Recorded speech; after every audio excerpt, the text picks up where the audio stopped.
99% of meditators get this wrong. Don't be the knower, the Buddha's real path. There's an image in the commentary for the practice. There's a big termite nest with 6 holes and a lizard inside.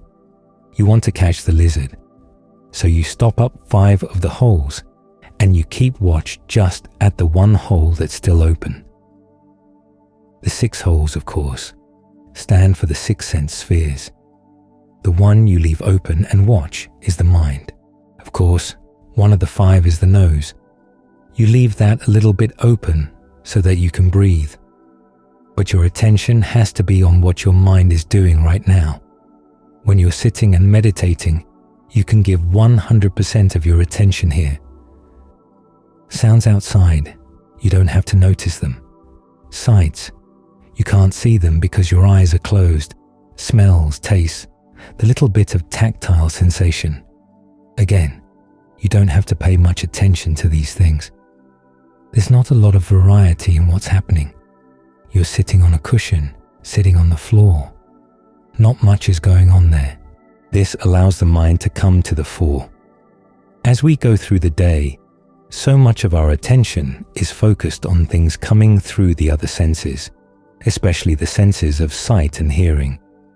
We have to share our time with the affairs of the world, but now you can give all of your time to the mind. The trick in learning how to meditate properly is learning how to balance these 2 different contexts. In other words, when you're engaged in the world, even though you have to open the holes of the termite nest, you don't open all the holes all the way. This is where it's good to switch the image to Ajaan Lee's image of a house. It has windows and doors that you can open and close. You exercise restraint in your actions. You exercise restraint in what you take in, what you focus on. You choose what to let in and out, and what not to let in or out. I was talking this evening to someone who was saying that he noticed that when he walks down the street, he's usually looking for all the pretty girls, passing judgment on the ones who walk past. Did they qualify or not? Of course, that wasn't helping his meditation. He'd come back from his walk, and his mind would be stirred up, so he made up his mind. Look for the signs of aging. They're there.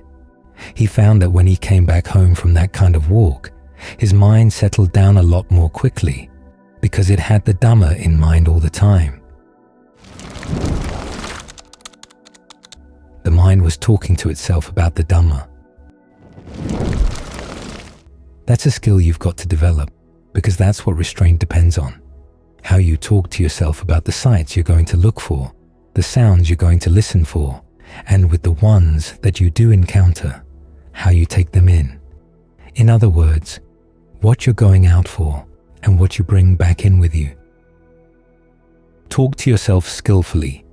Remind yourself that the word for meditation in Pali, bhavana, literally means development, and development is something you can do all the time.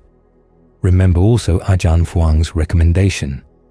Don't divide the day up into different times. All the time is time to meditate, so when you're working around the monastery, when you're dealing with whatever, it's all time to look at your mind. As for those other doors and windows, or the holes in the termite's nest, be very careful about what comes in, what goes out. I noticed when Ajaan Fuang was working with his students, he would get them to the point in their formal meditation where they were just with the sense of knowing. He'd have you first go through the breath to get the breath all straightened out, and then balance the elements to make sure the body was not too warm, not too cold, not too heavy, not too light. From there, he'd recommend that you go to space, and then from space to consciousness, awareness, knowing. He would have you try to stay with that sense of knowing as you went through the day, and you would try to notice what things would stir you up. If you found that just being with the knowing was not solid enough, you'd go back to the breath to maintain a sense of the breath energy in the body and be aware of that as your foundation, as your anchor. But it basically was a matter of staying with the knowing, right here in the present moment, with the breath as anchor, or sometimes just the sense of knowing on its own. Ajaan Fuang had one student in particular. She and her husband had an electronics store, and they lived right above the store, so their kids were coming in and out all the time. They had 6 kids in the family, 5 boys, 1 girl. And here she was in the midst of all that activity, and yet she was able to stay with just that sense of knowing, as she went through the day. That was how she was able to connect one meditation session to the next, by meditating in between. This is something you want to aim for, the ability to have some restraint over what you take in and what comes out. And this, as I say, will depend on how you talk to yourself. You want, for the most part, to get that conversation down to something really simple. Just the perception knowing, or space, or breath. As soon as you find yourself leaving that one perception, you want to know why. If you have good reasons, if there are things to think about, okay. Things you have to deal with, okay. But if the mind is just spinning stories on its own, you say, look, you've got better work to do, more important work. Developing this skill of having a perception that you hold all throughout the day. Now, notice, this is called staying with the knowing, or staying with the sense of the knower. Sometimes you hear it said that you're supposed to be the knower, but I cannot imagine how you would say that in Thai, in a way that would not sound strange to every Thai person I know. So it's not true that all the Ajahns taught that, which you sometimes hear. They would say, stay with the knower, which basically means stay with this sense of knowing. It's a technique, it's a tool. It's one of the skills you want to develop. It's not where we're going. It's part of the path. And the path here is learning how to connect your meditation sessions, the formal meditation sessions, so that you don't have to start over from square one every time you sit down and close your eyes. You don't have a lot of garbage to clean out that you picked up as you went through the day. We tend to complain about things other people did, things other people said, but that's not the worst garbage. The worst garbage is the things you thought, the things you did and said that weren't really skillful, because they direct the mind in another direction. The Buddha's image is of the mind being bent. The things you think about, the things you go for in the course of the day, your mind is going to be bent in that direction when you sit down. Here you are. You have a short meditation session, an hour, 2 hours, and you have to spend your time unbending it. Then you go bending it again as soon as you go back out. There's no way the mind is going to get straightened out. You want to bend it in the proper direction, and then make sure that the direction that you've got, it bent as you meditate, is the direction that you maintain as you go through the day. That way, the skills of the mind get solidified, and you get more and more in line with Ajaan Fuang's idea, which was to make the day timeless. In other words, you don't have any particular times. There's only one time to meditate, time to train the mind. When you can have this kind of continuous practice, it does develop momentum because it's all going in the same direction all the time. Think of a car.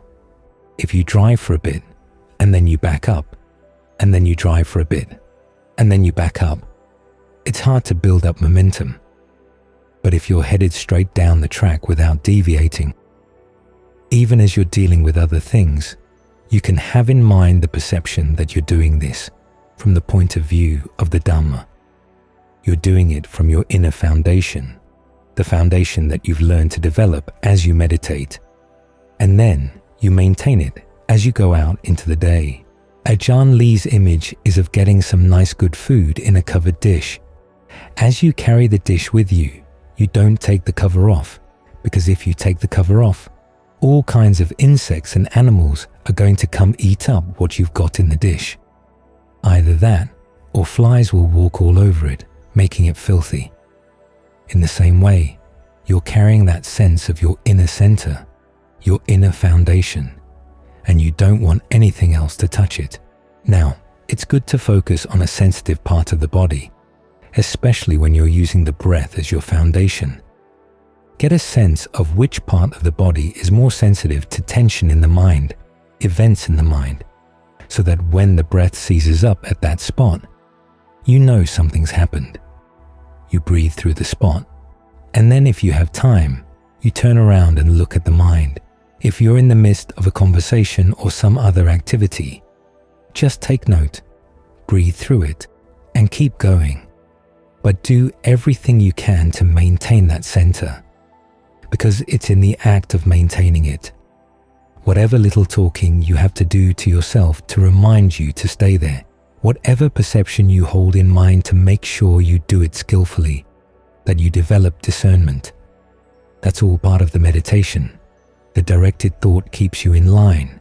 The mindfulness keeps you in line. It's only in this way that you can expect to make progress. Think like a thief. When I went back to Thailand to ordain, one of the first things Ajaan Fuang said to me was that if I want to learn the Dhamma, I was going to have to learn how to think like a thief. In other words, I couldn't expect to have everything explained, everything handed to me on a platter. If I wanted to learn the Dhamma, I had to be observant. After all, how does a thief think? Suppose a thief is planning to rob a house.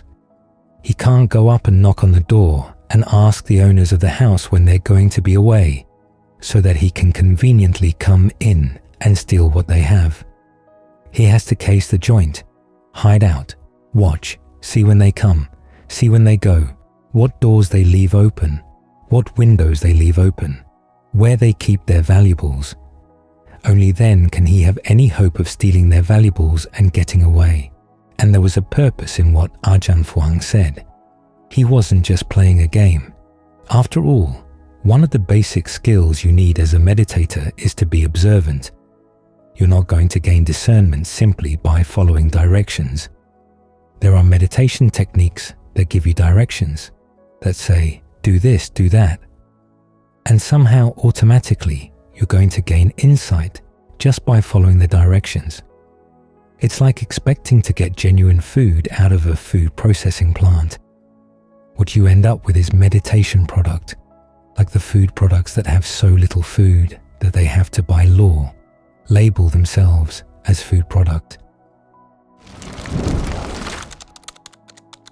You get the semblance of discernment, the semblance of insight, but not the real thing. The real thing has to come from within. Your own sensitivity, your own ability to notice things. That's in Aristotle's definition of intelligence, the ability to see connections that nobody else has pointed out to you. That, after all, was what the Buddha did on the night of his awakening. He saw connections that nobody else has ever pointed out to him. Connections between craving, ignorance, and stress and suffering. All those connections of dependent co-arising are things he observed because he thought like a thief, didn't expect the truth to be handed to him on a platter. The thing is, the truth is there to be seen at all times, if only you have the mind to observe it. So as I stayed with Ajaan Fuang, it wasn't just a matter listening Dhamma talks. In fact, he gave very few Dhamma talks. You could probably count all the Dhamma talks I heard from him during those 10 years on the fingers of 2 hands. He asked him a question, he would give you an answer. Sometimes the answers were detailed when he felt that you needed a long explanation, and other times they were very short. Sometimes he wouldn't answer at all, and leave you go back and think out the answer. This is the way Ajaan Lee trained them. When you look at the Ajaans who talked about their time with Ajaan Mun, that was how Ajaan Mun taught his students as well. He wanted them to be observant, to learn and think and observe on their own. So keep this point in mind. You have to learn how to use your eyes and ears in new ways. As the chant pointed out just now, most of us use our eyes and ears as flamethrowers. What we see, what we hear, is only what fits in with our own ideas, what fits in with our greed, anger, and delusion. In other words, there's actually more coming out our ears and eyes than there is coming in. More in terms of suppositions, preconceptions, liking and disliking. Even when we try to be perfectly non-reactive, the fires of delusion come out our eyes, those we tend to miss. As the Buddha said, in equanimity and non-reactivity, there is what he calls the asava, or effluent, of ignorance. Even though we think that we're being very calm, we still don't see anything because there's more deluded energy going out our eyes than there is information coming in. As with so many things in the Buddha's path, what we have to do is take our eyes, which we've been using the wrong way, taking our ears, every one of our senses, and apply them to a new use, learning how to be observant in a way that can put an end to suffering. This starts with learning how to observe our own actions and the results of our actions, and observing the teacher. Maybe not everything the teacher does is an embodiment of the Dhamma, but there's a lot there that is. So it's for you to figure out which is the Dhamma, which is not, which is a good lesson, and which is not. If you don't take an interest in this, then all the Dhamma that's been displayed around all the time goes to waste. Not only the teacher's behavior, but the behavior of everything around you in terms of cause and effect is being proclaimed at all times, and yet you don't notice. You're too busy throwing flames with your senses, throwing flames with the mind. Sometimes only you're the one burned, but sometimes it goes out and burns people around you. So think about this. How to use your eyes. It all starts with your intentions.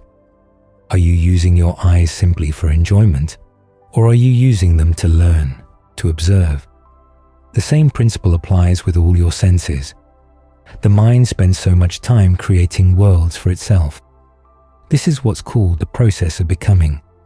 Can you turn around and devote it to the project of learning how to understand the process of becoming so that you can put an end to it? It all comes down to your intention. Do you really want to see, or do you just want to play with your likes and dislikes? This is an important issue. As we come to practice the Dhamma, our true happiness is at stake. This is what the Buddha's teachings are, the serious pursuit of true happiness. What gets in the way is our old ways of pursuing of happiness, the ones that we're used to, that don't give very satisfactory results, which is why we're here trying to find something better. But even then, we keep falling back into our old ways, seeing what we want to see, not seeing what we don't want to see. As a result, the Dhamma that's being proclaimed all the time in the behavior of everything around you doesn't have a chance to get in. There's too much energy flowing out the senses and not much coming in.